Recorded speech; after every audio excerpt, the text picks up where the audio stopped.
Happy Halloween!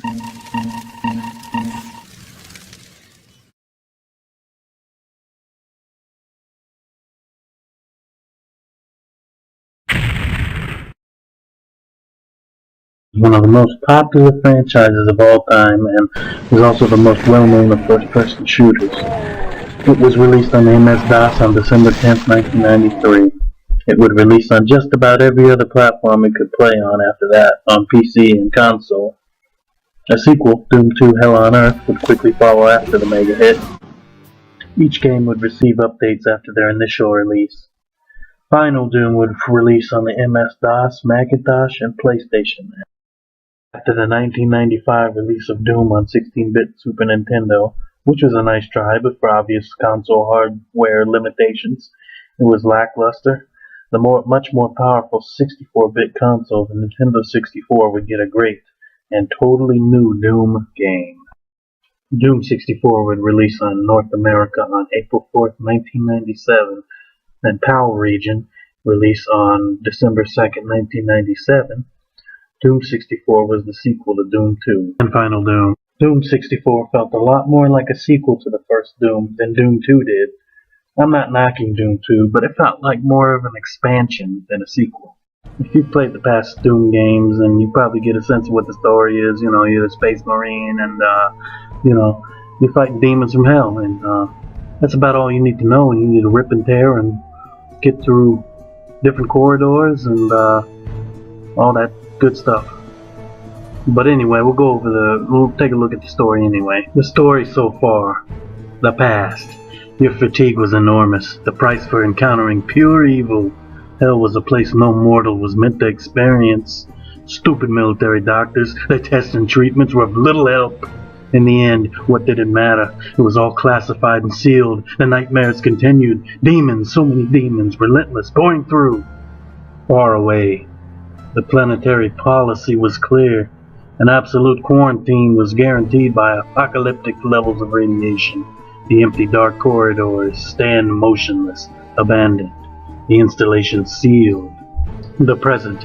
A long-forgotten relay satellite barely executing, decayed by years of bombarding neutrons, activates and sends its final message to Earth. The satellite's message was horrific. From the planetary void, there came energy signatures unlike anything sampled before. The classified archives are opened. The military episodes, codenamed Doom, were not actually completed. A single entity with vast rejuvenation powers masked by the extreme radiation levels escaped detection. In its crippled state, it systematically altered decaying dead carnage back into corrupted living tissue. The mutations are devastating. The demons have returned even stronger and more vicious than before.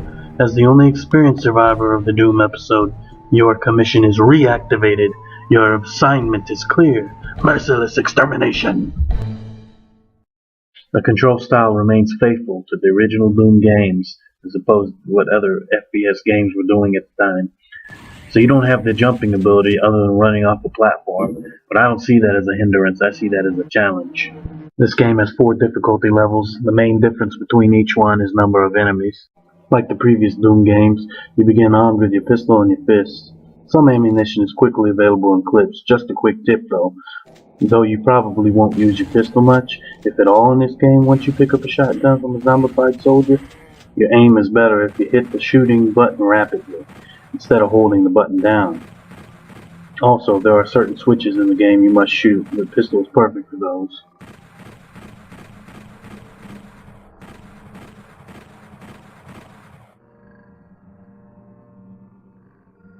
As you play through the game, you'll find the previous weapons with a new look from Doom. The chainsaw, the super shotgun from Doom 2, the chain gun, the rocket launcher, the BFG 9000, and a brand new powerful gun referred to as the Unmaker. I've also heard it referred to as the pentagram laser weapon. You can also find the Berserk power-up. These power-ups not only give you 100% health, but they also increase your punching power immensely. This game has loads of items, power-ups, health that you will need. Some areas you might need to look out for radiation protection. for certain hazardous areas. Most of the enemies return from Doom 2, except for the Archvile and Spider Mastermind, Revenant, and former Commander. But it adds a semi-new Nightmare Imp, which is slightly harder to see and throws fireballs twice as fast as the Imp. And a brand new final boss, the Mother Demon, which has two different attacks, one of which it throws 4 fireballs at you at once. A tough boss, but not as annoying as Doom 2's final boss. Infighting returns if you can get demons to hit each other. There are 28 levels and 4 secret levels.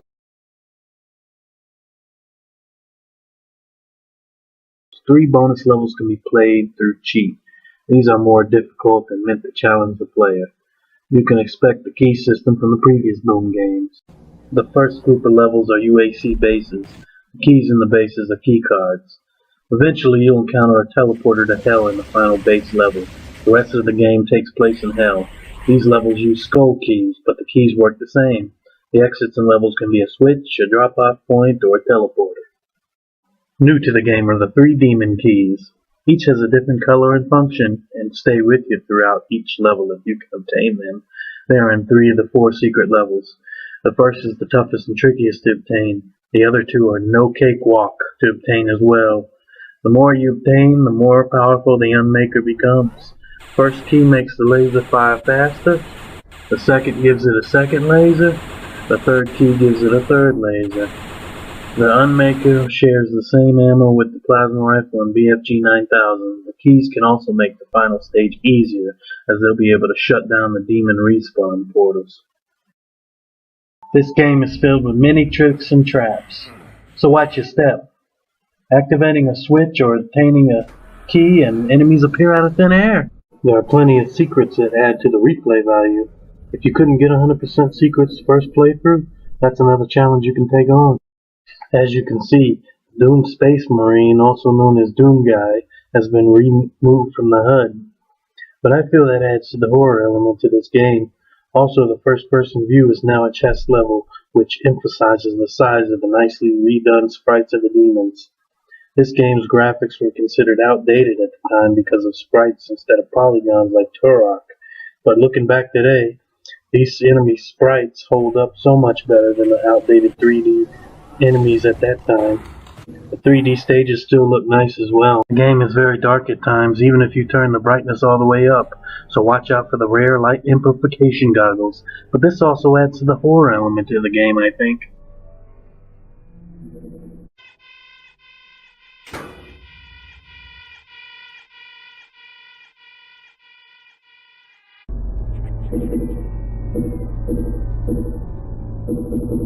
Once again, adding to the horror element, instead of the hard rack action of Doom and Doom 2 is the ambient and creepy music. The soundtrack ditches the heavy metal from music akin to a horror movie. Weapon sounds are great, especially the plasma gun buzzing and the chainsaw rumble. Rocket launcher kickback is a nice touch. Watch out for splashback damage though from firing too close. The super shotgun kickback is great too. Unfortunately, both shotguns are missing reload animations from the previous games. Maybe for lack of cartridge space once again. Cartridge space and the time constraints may be a reason for the missing enemies as well. Still a great roster of enemies, but they could have further separated Zombie Man and Shotgun Guy's look. Maybe a shaved head for Shotgun Guy, at least like in previous Doom games. They look too much alike in game, barely colored different. Another good thing about the graphics in this game, no pixelation when you get close up to an enemy. Some levels can be confusing, but it isn't impossible. This game has a good mix of action and problem solving, which adds to the horror element of this game. If you die in this game, go ahead and take a break. And while you take a break, wait for the funny messages after your death. Though I care much more about single player than multiplayer campaigns, it's a shame the option is missing. But this was a space and time constraint issue as far as I know. Overall, the redone but faithful enemy sprites, redone weapon designs, great level design, and great gameplay make this a great entry in the Doom library, and despite movement limitations, still one of the best first-person shooters in my opinion. The horror-themed audio fits the game really well, It might take you a little while to figure out puzzles the first playthrough, but don't give up. This is my favorite Doom game, I tell you that.